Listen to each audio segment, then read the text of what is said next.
I was heading home from a long afternoon at work. It was nearly midnight.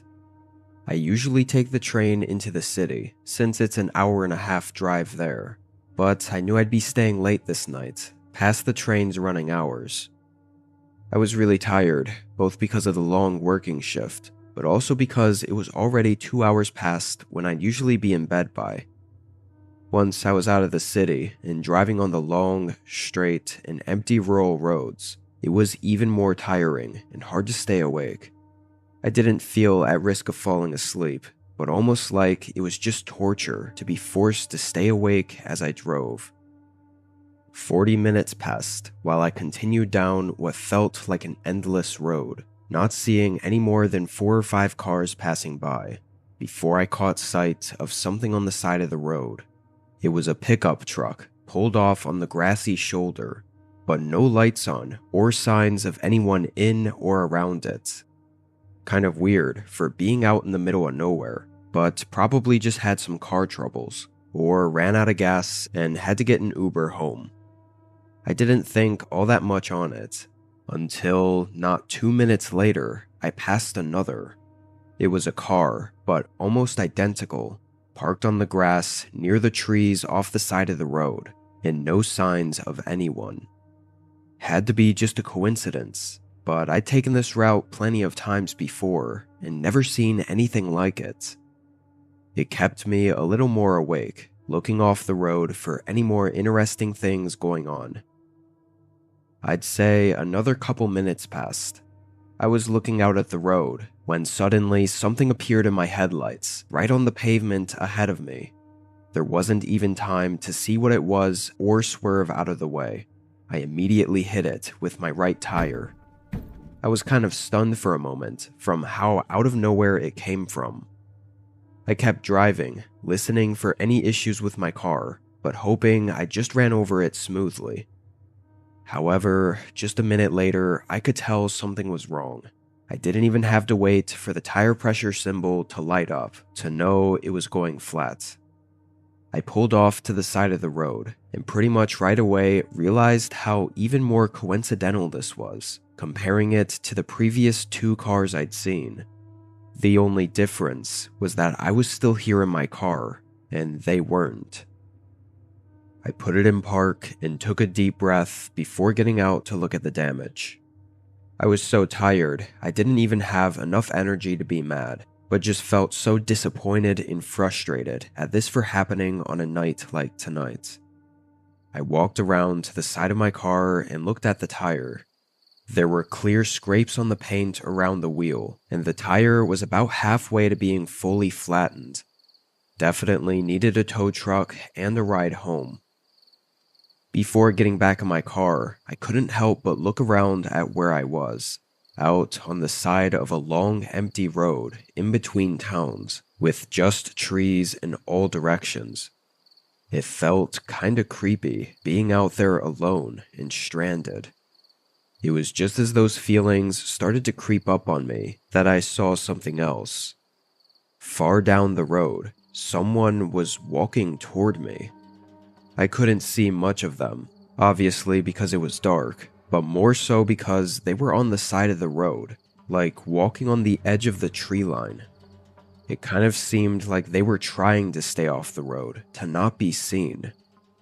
My first thought was that it might have been one of the people from the other cars I'd passed, but as they got closer, this uneasy feeling grew in me. I got back in the car and started calling for a tow truck. After a minute or so, the man walking was getting close, just about to pass by, before they left the tree line and started making their way through the grass and up to the road. They came right up to the side of my car.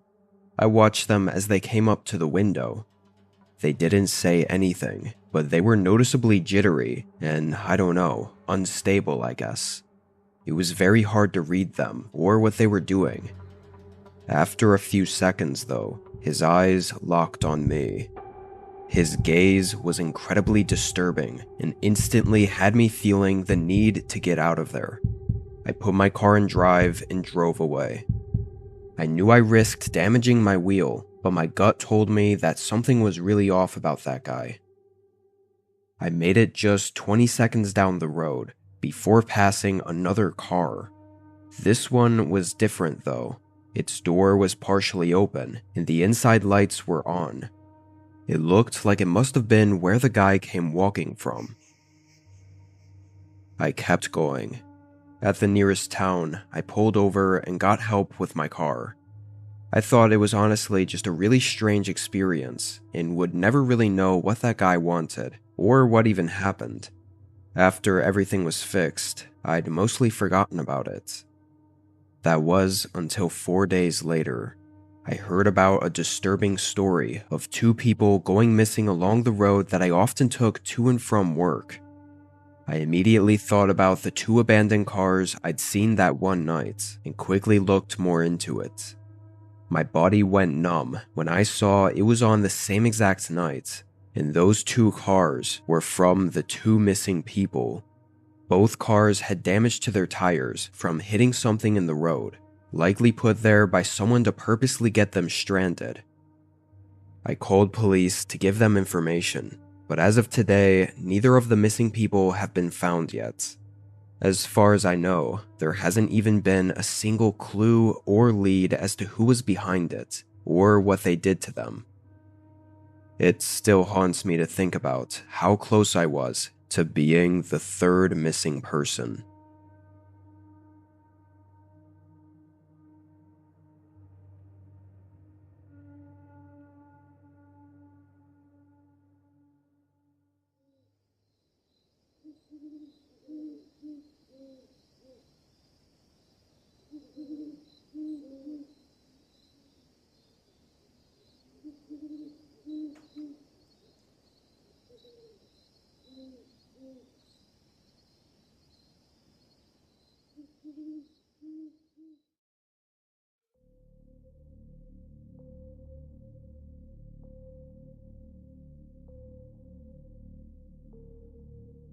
I was working DoorDash this night. It was my full-time gig, so I usually tried to get at least 8 or 9 hours in every day. In all honesty, I wasn't very good at keeping a schedule for myself. Every day I'd push off starting until later and later into the night, sometimes not even starting until 9 or 10 p.m. This was one of those nights. I was 3 hours in, and it was about 1 a.m. when this order came through. It was a pickup grocery order from a nearby gas station convenience store. I drove up to the empty gas station and went in. It was quiet and nobody was there except for the cashier. When I got back in the car, I checked to make sure it was the right thing. Just one large, cheap bottle of wine. Interesting order for sure, but also more inconvenient for me as well.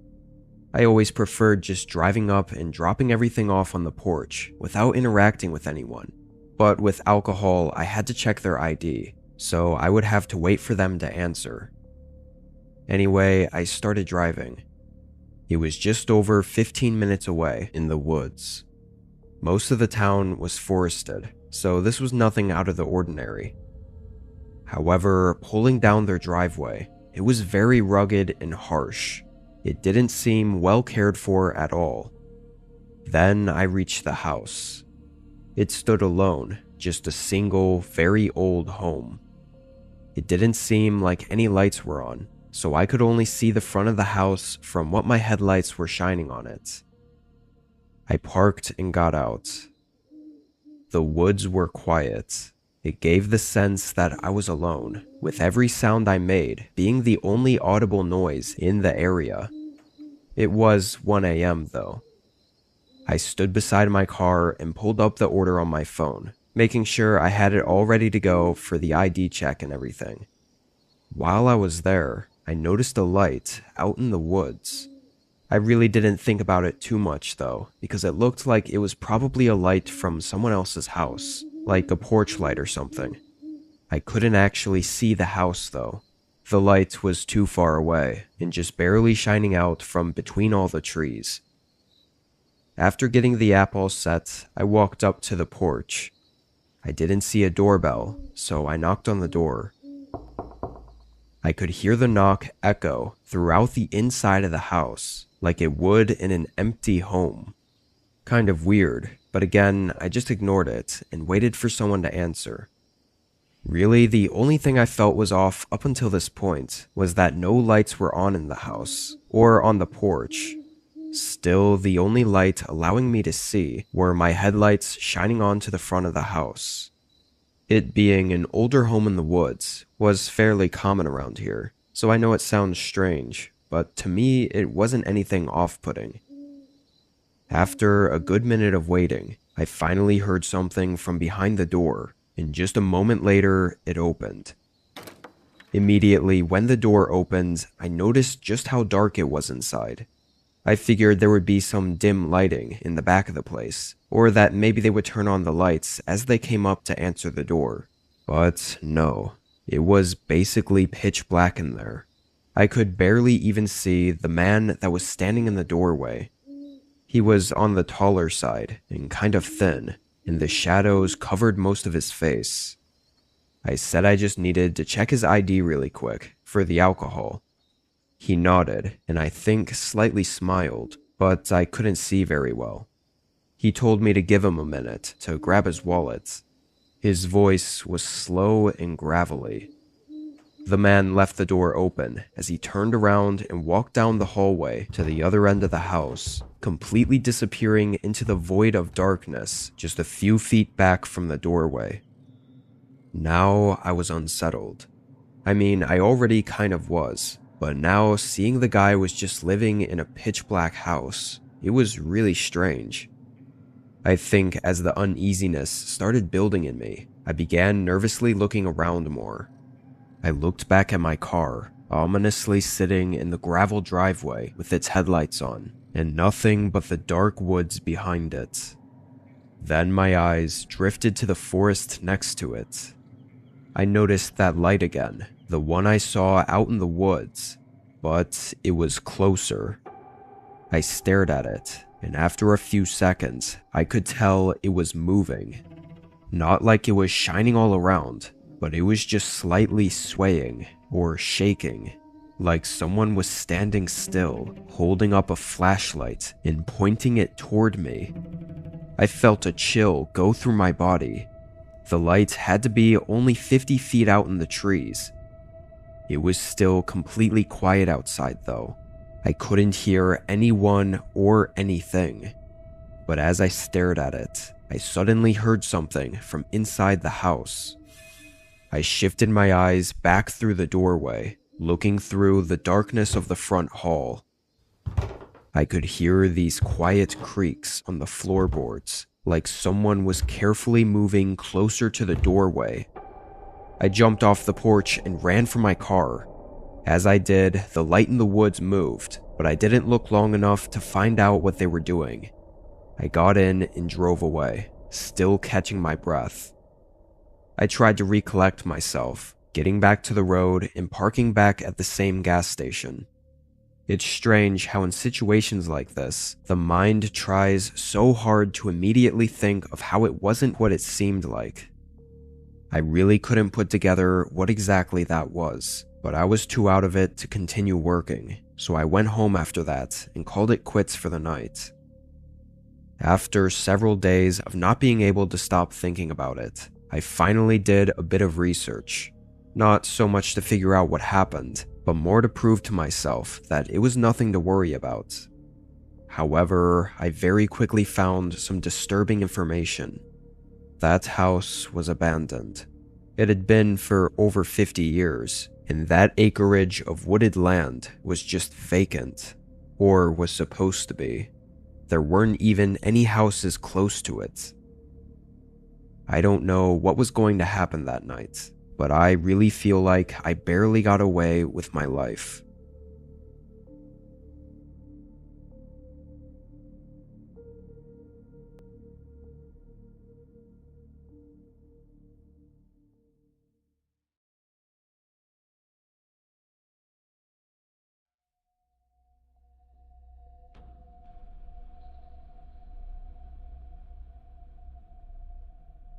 In 2019, I drove down to my older brother's cabin to watch his dog while he was away. He was just going on a 3-day work trip and didn't want to leave his dog, Cooper, with someone they weren't familiar with. I call my brother's place a cabin, but really it was a normal, fairly sized home. I only called it a cabin because it was nestled away in the middle of the woods. The first day I spent hanging out and catching up with my brother before he left around 3 that afternoon. There wasn't all that much to do at his cabin, aside from relaxing and maybe listening to music by the fireplace. After eating dinner, I figured it'd be nice to sit outside and watch the sunset by a campfire, so I brought Cooper out with me, and we chilled in the yard by the campfire as the sun slowly fell behind the trees. It was really nice, at least for the first hour. I found out pretty quick, though, that it was not quite as calming once the sun was down. It was actually extremely creepy. Everything around the cabin got completely dark, and the quietness of the woods was just eerie. Not even 10 minutes after the sun was gone, I put out the campfire and went back inside. Maybe it just wasn't for me, but I honestly hated the creepy feeling of being out there at night. I sat on the couch with Cooper, and ironically, turned on a horror movie. The long drive to the cabin had me pretty tired though, and during the whole film I was in and out of sleep. However, at one point I woke up and Cooper wasn't beside me anymore. I sat up and looked around, seeing him sitting by the front door. I called his name, but as I did, I realized how weird it was. Cooper didn't look like he happened to just be chilling there. He was sitting upright, head forward, facing and staring at the front door. "Cooper? You okay, Coop?" He looked back at me, but only for a second. Then he looked back at the door. I got up and walked over to him, patting him on the side and looking out the peephole of the front door. I didn't see anything. I cracked it open and stuck my head out. It was still too dark to see clearly, but there didn't seem to be anything out there. No sounds of any animals walking around either. I closed the door and went back to Cooper, figuring a deer or something must have passed by a few minutes ago. Now is probably a good time to mention that Coop was a young German Shepherd mix, so definitely a smart dog. I didn't doubt that he had smelled or heard something, but I thought it had to be a harmless animal wandering near the cabin. I finished the movie and went to bed not long after. In the morning, I took Cooper outside and mostly just had a calm morning, sipping on my coffee and relaxing outside. I tried going for a walk, but I was hesitant to go too far out, worried about getting lost in the forest, so I just stayed by the cabin. As the sun eventually went down, I headed back inside to avoid the darkness, and did pretty much the same thing as the previous night. I laid on the couch and turned on a movie. Cooper was laying with me for a while, but ended up wandering the rest of the house to pass the time. Completely out of nowhere though, I heard his loud, deep barking coming from behind me. I jumped up and yelled his name as I hurried into the kitchen. Cooper was standing with his tail between his legs and hair sticking up on his back, aggressively barking at seemingly nothing at all. I tried to calm him down, but even when I got him to stop barking, I couldn't keep him from continuing this low, deep growl. I had no idea what happened or what spooked him. There was nothing in the kitchen. There was only a window above the counters, but it was too high up for Coop to even see out of. I told Cooper it was alright, using a soft voice to hopefully settle him down. Then I let him back into the living room to sit on the couch with me. It seemed like I was just able to settle him down for a moment, before there was a sudden hollow tapping sound coming right back from the kitchen we were just in. Of course, this made Coop start barking again, but this time I didn't tell him to stop, because honestly, I was pretty freaked out. I got up and went back to the kitchen. Nothing was there. The tapping I heard sounded like the hollow thump of tapping on the outside of a window, so naturally I went up to the kitchen window and looked out. There really wasn't anything to see. I didn't know what to think at this point. Was it a raccoon or something trying to find a way in? Or was it me just not being used to the sounds of being in a cabin in a forest? What worried me most was that Cooper also seemed on edge.